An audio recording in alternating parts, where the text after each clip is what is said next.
ತಾಯಿಯ ಚರಿತ್ರೆಯು ಈ ಜಗಕ್ಕೆ ತಿಳಿಯಬೇಕಾದರೆ ನಿನ್ನ ತಂದೆಗೆ ಕೊಟ್ಟ ಮಾತನ್ನು ನೀನು ನೆರವೇರಿ ಕುಮಾರ. ತಾಯಿಗೆ ವಚನದಂತೆ ಅರನನ್ನು ಬಲಿಸಿ ಅರನಿಂದ ಪರುಷವನ್ನು ಪಡೆದುಕೊಂಡು ಬಂದೆಯಲ್ಲ. ಅದರಂತೆ ಈ ನಿನ್ನ ತಂದೆಗೆ ವಚನವನ್ನು ಪರಿಪಾಲಿಸುವುದು ಎಂದು ನಿನಗೆ ಆಜ್ಞೆಯನ್ನು ಕೊಡುವೆ. ಈ ನನ್ನ ಹೊಂಡವನ್ನು ಆರಿಸು ರಾಮ, ಜಗವೇ ಕೊಂಡಾಡಲಿ ನಿನ್ನ ಆಗಲಿ ಮಾತೆ. ಹಡವೇದಕ್ಕೆ ಪರಶುರಾಮ, ತಂದೆಗೆ ಕೊಟ್ಟ ವಚನ ಪಾಲಿಸಬೇಕು. ಪರಶುಧರ ಹಾರಿಸುವ ನಿನ್ನ ತಾಯಿಯ ಶಿರ.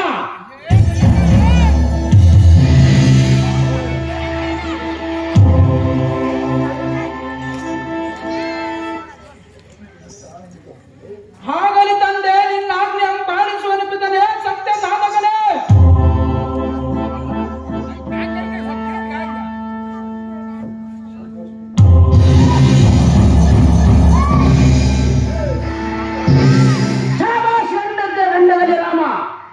ಮೆಚ್ಚಿದೆ ನಿನ್ನ ತಗೋಬರ್ತಿಗೆ ಮೆಚ್ಚಿದೆ. ಬೇಡ ಮಗನೇ, ಯಾವವರ ಬೇಕು ನಿನಗೆ ಬೇಡು. ನಿನಗೆ ತೃಪ್ತಿ ಆಯಿತು ಪಿತಲೆ. ನಮಗೇ ಕೇಳಿ ಎನ್ನವರ ನಿಶ್ಚಯನ್ನು. ಪ್ರತಿಜ್ಞೆ ಮಾಡಿರುವಿರು, ನಾನು ಕೇಳುವ ವರಗಳನ್ನು ಕೊಡುವೆನೆಂದು ಮರೆಯದಿರಿ ಎಂದು. ಇವ ನಿನ್ನ ಹಸ್ತದಲ್ಲಿ ಹಸ್ತವನ್ನಿಟ್ಟು ಪ್ರಮಾಣ ಮಾಡುವೆನು. ಕೊಟ್ಟ ಮಾತನ್ನು ತಪ್ಪುವುದಲ್ಲ ಎಂದು ತಪ್ಪುವುದಲ್ಲ. ಈ ಜಮದಗ್ನಿಯವರಿಗೆ ಕಿಂಚಿತ ಆಹೋ ಅಪ್ಪಯ್ಯನೇ, ಹೇ ಬಾಲಕನೇ, ಮೊದಲನೇ ವರವಾಗಿ ಮರಳಿಯನ್ನು ತಾಯಿಗೆ ಜೀವದಾನ ಮಾಡಬೇಕು. ಎರಡನೇ ವರವಾಗಿ ನಿಮ್ಮ ಕ್ರೋಧಾಗ್ನಿಗೆ ದಗ್ಧರಾದ ನಮ್ಮಣ್ಣನವರು ಪುನಃ ಜೀವಿಸಬೇಕು.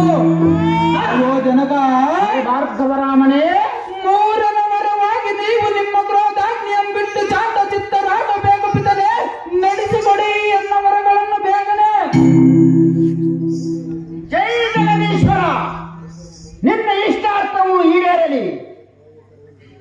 ಮೇಲೆ ಕೆದ್ದು ನಿನ್ನ ತಾಯಿಯನ್ನು ಕರೆಯುವಂತರಾಗು. ಜೀವನದಿಂದ ಮೇಲೆ ಕೆದ್ದು ಬರುವಳು. ಹಮ್ಮ ಮಾತೆ, ಎನ್ನ ಜನ್ಮದಾತನ ಪಿತನ ತಪೋಶಕ್ತಿಯಿಂದ ಎದ್ದು ಬಾರಮ್ಮ. ಈ ನಿನ್ನ ಗಂಡನ ಮೇಲೆ ಬಂದ ಅಪರಾಧವನ್ನು ದೂರ ಮಾಡಮ್ಮ ಮಾತೆ. ಪರಮ ಪತಿವ್ರತೆ.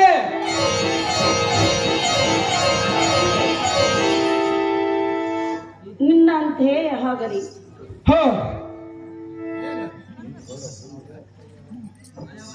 ಆಹೋ ಅಪ್ಪಯ್ಯ ಮತ್ತು ಎನ್ನ ಹೆತ್ತಮ್ಮನಾದ ರೇಣುಕಾದೇವಿ, ನಿಮ್ಮಲ್ಲಿ ಈ ಗಂಧನ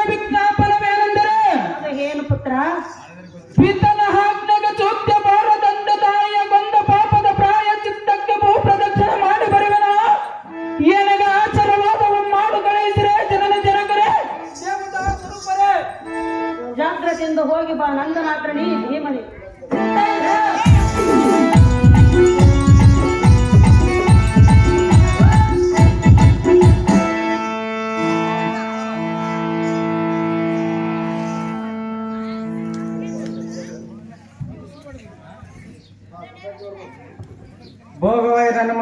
ಭೋಗವರ್ಯನ ಮೈಪಟ್ಟಿಯ ನಂಜುಂಡಪ್ಪ ದೇವಣ್ಣ 100 ರೂಪಾಯಿ, ಈರಯ್ಯ 1001 ರೂಪಾಯಿ.